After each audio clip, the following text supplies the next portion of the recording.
সম্পর্ক কখনো টেনে টুনে টিকে থাকে না। সম্পর্ক টিকে থাকে ভালোবাসা, সম্মান এবং বোঝাপড়ার ওপর।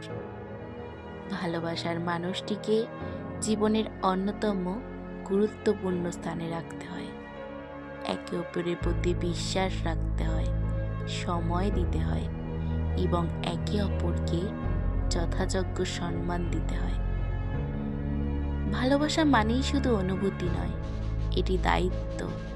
জীবনের প্রতিটি ধাপে একে অপরের পাশে থাকা, কঠিন সময় একে অপরকে শক্তি যোগানো আর সম্পর্কের প্রতিটি বাধাকে একসঙ্গে অতিক্রম করা, এইসবই ভালোবাসার সত্যিকারের পরিচয়।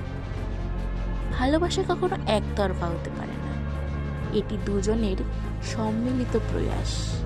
জীবনের পথে চলতে গিয়ে হাজারো বাধা আসবে, কিন্তু প্রতিজ্ঞা রাখতে হবে দুনিয়া যাই বলুক, যাই হোক, আমাদের সম্পর্কের বন্ধন কোনোভাবেই ভাঙতে দেব না। পরিশেষে ভালোবাসা শুধু বলা নয়, প্রমাণ করা। যদি ভালোবাসো তবে সত্যিকারে ভালোবাসতে শিখো, সম্মান দিয়ে, বোঝাপড়া রেখে এবং প্রতিটি মুহূর্তে একে অপরের সঙ্গী হয়ে। ভালোবাসা শুধু একটা অনুভূতি নয়, এটি জীবনের এক সুন্দর দায়বদ্ধতা।